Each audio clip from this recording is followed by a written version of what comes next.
शादी के बाद लड़की को अपने पति की बात माननी चाहिए। यदि अपने माँ बाप की बात मानेगी तो मैं लिख के दे दूंगा स्टाम्प पेपर में, जो लड़की अपने माँ बाप की बात मानेगी उसका घर कभी बस ही नहीं सकता, चाहे वो कितनी भी समझदार क्यों ना हो। माँ बाप के हिसाब से घरों में बाग नहीं लगेगा, आग लगेगी। इसका एक जीता जागता मैं उदाहरण दे सकता हूं आपको, कहो तो दे दूं? दे दूं? तो सुनो, ये कथा मैंने एक दिन सुनाई थी पर इस मुद्दे पर नहीं सुनाई, इसलिए इस मुद्दे पर दोहरा देता हूं। महाभारत का युद्ध एक लड़की के पिता के कारण हुआ है। कौन है वो लड़की और कौन है वो पिता, सुन लो। महाराज शांतनु मत्स्यगंधा पर मोहित हो गए। कथा हमने सुनाई थी, केवल स्मरण कराएंगे आपको, समय पूरी सुनाने का नहीं है। केवल इतिहास से हम आपका परिचय कराएंगे कि जिस लड़की ने अपने माँ बाप की बात मानी उसके जीवन में परिणाम क्या हुआ। महाभारत की जननी कौन है आज मैं आपको स्पष्ट कर देता हूं। भीष्म पितामह गंगा पुत्र हो चुके थे। शांतनु का एक बेटा था, 14 साल की उम्र थी। भीष्म पितामह की उम्र कितनी थी?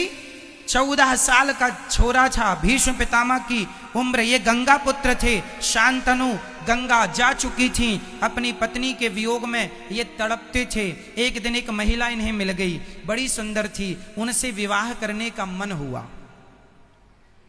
उसका नाम था सत्यवती। मत्स्यगंधा भी कहते हैं, योजन गंधा भी कहते हैं। कई योजन तक उनके शरीर से खुशबू निकलती है, इसलिए योजन गंधा भी कहते हैं। ठीक है, मछली की गंध आती थी इसलिए मत्स्यगंधा भी कहते हैं। सत्यवती नाम है। सत्यवती एक केवट की बेटी थी, कथा हमने उस दिन विस्तार से सुनाई थी। तो केवट मतलब लड़की का बाप। चलो, अब लड़की का बाप चला हस्तिनापुर। हस्तिनापुर में महाराज शांतनु राजा थे। शांतनु तो अंदर थे। भेंट हो गई भीष्म पितामह से। उस समय भीष्म पितामह की उम्र कितनी थी? 14 साल के बच्चे से भेंट हो गई।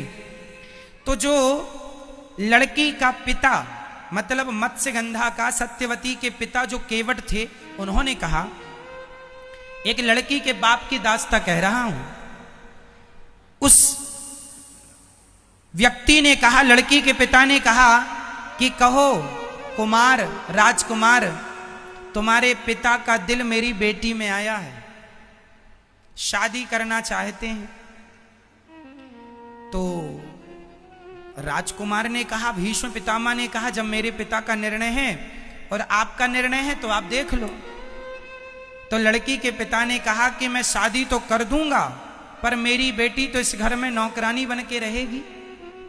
क्यों? क्यों नौकरानी बनेगी? भीष्म पितामह ने पूछा। तो लड़की के पिता ने कहा, आप तो राजा के पहले बेटे हो, राजा तो आप ही बनोगे, और हमारी बेटी का जो बेटा होगा उसकी तो कोई पूछ नहीं होगी। तो भीष्म पितामह ने तुरंत प्रतिज्ञा की, मेरे पिता की खुशी यदि इस महिला से है तो मैं आपको वचन देता हूं कि मैं कभी विवाह नहीं करूंगा। मैं कभी विवाह नहीं करूंगा और इस गद्दी पर आपकी बेटी से उत्पन्न हुआ बेटा ही बैठेगा। ये देवताओं को साक्षी मानकर 14 साल के बेटे ने प्रतिज्ञा कर ली। इसी का नाम है भीष्म प्रतिज्ञा। अब सुनो, सत्यवती के बेटे हुए, उनके कोई संतान नहीं हुई। फिर संतानें व्यास जी के द्वारा हुई। धृतराष्ट्र, पांडु धृतराष्ट्र बैठे सत्ता पे और धृतराष्ट्र को पुत्र। यदि भीष्म पितामह उस गद्दी पर बैठते तो महाभारत का कभी युद्ध होता? हमेशा लड़की के माता पिता अपनी बेटी का भविष्य बनाने के चक्कर में वो ये भूल जाते हैं कि इनके ससुराल में किसकी हानि हो रही है, किसका भला हो रहा। वो केवल अपनी बेटी का भला देखते हैं। और तुम बेटियों को अपने पति का भला सोचना चाहिए कि आपके पति का जिसमें भला हो, आपका जिसमें भला हो, वो निर्णय आपको लो। क्योंकि ससुराल पक्ष जो मायका पक्ष होता है वो हमेशा एक ही तरफ से वो निर्णय देंगे जिसमें केवल आपकी भलाई है।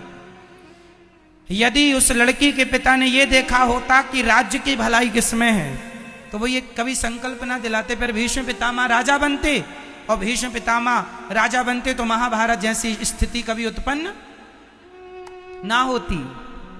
केवल यही बात समझाना है आपको कि शादी के बाद मेरी बहनों, मेरी बेटियों, हाथ जोड़ के कहता हूं, हाँ यदि ससुराल में आप पर कोई अत्याचार हो रहा है तो आपके माँ बाप का बोलना जायज है, उचित है, पर बात बात में उंगली करना जायज नहीं है। छोटी छोटी बातों में भी माँ बाप उंगली करें, इससे रिश्ते टूट जाएंगे, खत्म हो जाएंगे। 100 में से 95 रिश्ते माँ की गलती से, लड़की की माँ की गलती से टूटते।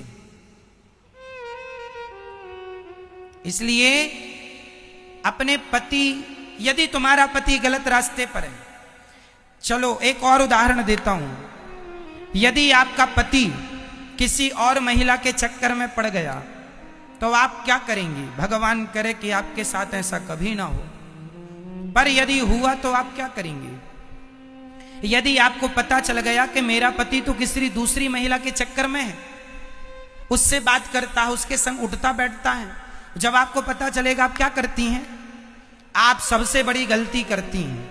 आप सबसे बड़ी गलती ये करती हैं कि जब आपको पता चलता है कि आपके पति का किसी महिला से चक्कर है तो आप तुरंत अपना सामान बांधती हैं और अपने मायके चली जाती हैं, अपनी माँ से बताती हैं। क्या होगा?